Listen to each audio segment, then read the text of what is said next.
1월 18일 오늘 하나님의 말씀은 여호수아 17장 말씀입니다.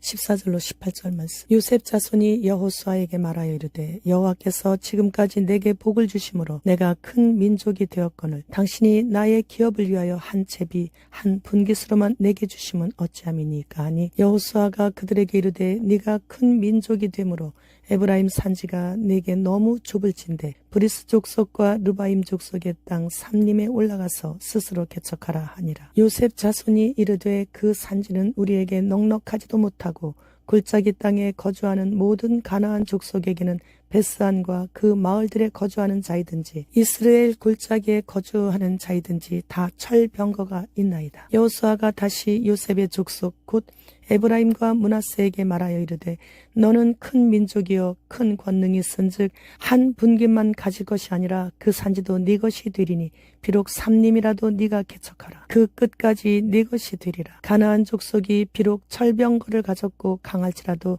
네가 능히 그를 쫓아내리라 하였더라. 앞장에서 요셉의 차자인 에브라임 지파가 장자인 므낫세 지파보다 먼저 땅을 분배받은 것은 야곱이 그에게 축복해준 장자권에 대한 축복 때문이었습니다. 오늘 본장에서는 요셉의 장자인 므낫세의 장자 마길의 후손인 므낫세 반지파가 이미 요단 동편에서 그들의 땅인 바산과 길르앗의 일부를, 요단 서편에서는 므낫세의 남은 반지파가 에브라임 지파가 분배받은 땅 옆으로 경계를 삼아 땅을 분배받았습니다. 그런데 에브라임 지파가 야곱의 축복대로 큰 지파를 이루었기에 한 제비 한 분깃으로 받은 것이 적다고 더 요구를 하자 여호수아가 자기 지파인 에브라임 지파에게 요구한 대로 땅을 더 분배해 주지 않고 철병거를 가진 가나안 족속이 살고 있는 브리스 족속과 르바임 족속의 땅인 거친 삼림에 올라가서 그들을 쫓아내고 차지하여 스스로 개척하라고 했습니다. 여호수아는 자신의 지파인 요셉 자손에게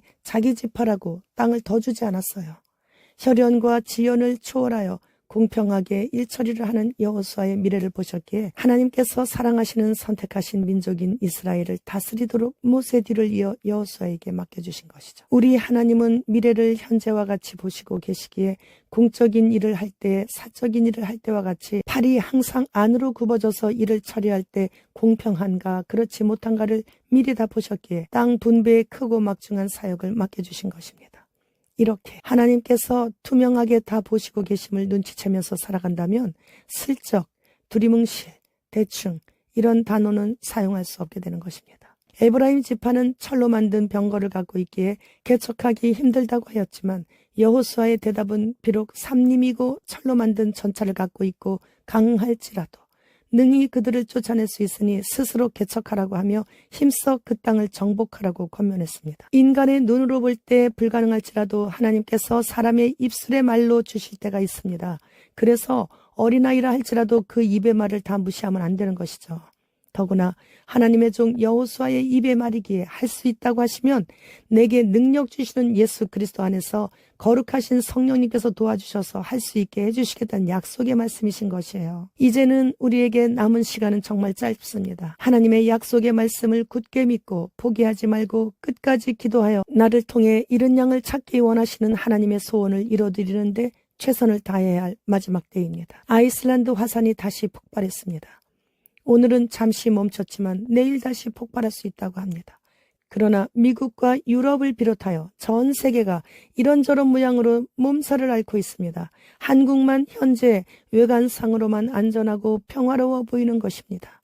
언제 튈지 모르는 전쟁광이 바로 옆에서 날뛰고 있기 때문이죠. 미국의 국제연구소의 2명의 연구원은 한반도 상황이 1950년 6월 초반 이후 그 어느 때보다도 위험하다며 김정은이 할아버지 김일성이 그랬듯이 전쟁을 진행하겠다는 전략적 결정을 했다고 생각한다고 봤습니다.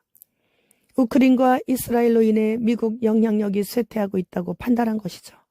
김정은은 최고인민회의 시정연설에서 전쟁이 일어날 경우 대한민국을 완전히 점령하는 것이 중요하다며 대남기구를 다 정리하고 헌법에 남북관계를 적대국적 두 국가 관계라고 하며 대한민국을 가장 적대적인 국가로 규정했다고 합니다. 그렇다면 김정은의 할아버지가 그렇게 했듯이 아무도 생각지도 않은 밤이나 주일 새벽에 단기전으로 남침할 수 있는 것이죠. 그렇게 되면 전기, 수도, 인터넷 모두 생각지 않은 그때에 다 끊게 될 것이기에 휴거 신부들은 사랑하는 가족과 지인 등 남은 자들을 위해 비상식량 등 조금은 준비해 놓고 떠나야 할 것입니다. 주님 오십니다.